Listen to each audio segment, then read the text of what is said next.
You've probably heard the number. Life expectancy in the Stone Age was 30, maybe 25, depending who's telling it. And the picture that number paints is pretty grim. A world where nobody grew old, where every gray hair was a kind of miracle nobody actually got to see. Here's the problem. That number is an average, and averages lie when the thing you're averaging is wildly uneven. If half the babies born died before their first birthday, and that happened constantly in a world without antibiotics or safe childbirth, the average life expectancy at birth crashes toward 30, even if the people who survived childhood routinely lived into their 60s and beyond. It's the same trick that makes average income meaningless in a room with 1 billionaire and 99 broke people. The number is real. What it implies is not.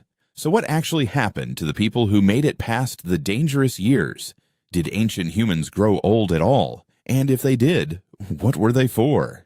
Start with the bones, because bones don't lie the way statistics can. Anthropologists Rachel Caspary and Sang-Hee Lee spent years studying hominin skeletal remains across hundreds of thousands of years. Using a simple but clever measure, they counted how many individuals in a fossil population died old enough to have plausibly become grandparents, compared to how many died as young adults. Call it the OY ratio, older to younger. In early hominins and even in Neanderthals, that ratio stayed low. Old age happened, but it was rare, an exception. Then, in Upper Paleolithic populations, modern humans living around 30,000 years ago, that ratio spikes. Suddenly, there are far more individuals surviving into what we'd recognize as old age, sometimes nearly 5 times as many per young adult as in earlier populations.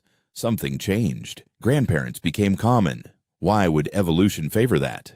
A body that stops reproducing should, by the cold logic of natural selection, stop mattering. Menopause itself is strange this way. Almost no other species has it. Most animals reproduce until they die. So why would human females routinely live decades past their last possible pregnancy? The anthropologist Kristen Hawkes found a clue while doing fieldwork with the Hadza, a hunter-gatherer community in Tanzania. She noticed something the standard story missed. Grandmothers weren't idle. They were out foraging, hard, often outworking younger women, digging up tubers and gathering food that they then handed straight to their grandchildren. Hawkes and her collaborators ran the numbers and found that when a grandmother was actively provisioning, her grandchildren's survival odds went up measurably. A woman who stopped having her own children could instead pour that same energy into children who already existed, multiplying her genetic legacy sideways instead of adding to it directly. Longevity itself became the strategy. An old woman wasn't a body past its use. She was a second engine of survival for an entire family line. That reframes the whole question. Old age wasn't a leftover, it was selected for. But provisioning food is one thing. What about someone who couldn't provide anything physical at all? In 1957, archaeologists excavating a cave in Iraqi Kurdistan called Shanidar uncovered the remains of a Neanderthal man, now known as Shanidar I, who died somewhere between 40 and 50 years old, ancient by Neanderthal standards. The paleoanthropologist Eric Trinkhaus, who studied the skeleton in detail, documented a body that had absorbed enormous damage and kept living anyway. A withered, partially amputated right arm healed over so long ago the bone had fully remodeled, crushing damage to the skull that likely blinded him in one eye. Evidence suggesting significant hearing loss. Arthritis so advanced it would have made walking genuinely painful. None of that killed him quickly. He lived with those injuries for years, maybe over a decade, in an Ice Age landscape that offered no mercy to anyone who slowed down. A man who couldn't fully hunt, couldn't fully see danger coming, couldn't hear a predator approach from one side, survived anyway. That doesn't happen by accident. Someone fed him. Someone helped him move. Someone, for years, decided he was worth keeping alive, even though he couldn't pull his own weight anymore. Shanidar I isn't an isolated case either. In 1908, French paleontologists excavating a rock shelter at La Chapelle-aux-Saints uncovered another elderly Neanderthal skeleton, one whose jaw had lost nearly all its teeth, with the sockets healed over long before death. Severe arthritis had settled into his spine and hip as well, the kind that makes bending, lifting, even standing upright a genuine ordeal. A man that toothless couldn't have chewed tough raw meat or fibrous plant food on his own. Something had to be done to it first, pounded soft or pre-chewed, or cooked down until it barely needed teeth at all. Two separate elderly, badly damaged individuals buried centuries and hundreds of miles apart, both kept alive well past the point their bodies could feed themselves unaided. That's not a coincidence. That's a pattern.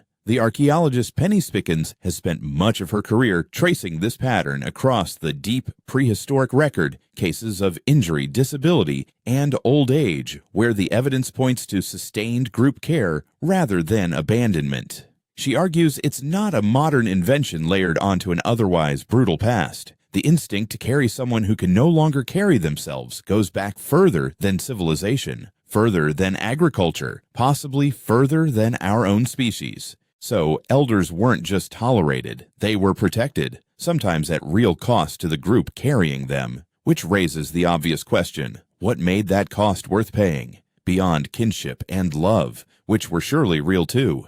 Knowledge. An old hunter-gatherer had survived 50-60 winters in a world with no written records, no internet, no accumulated archive, except the ones carried inside living people. Which plants healed a wound, and which ones would kill you?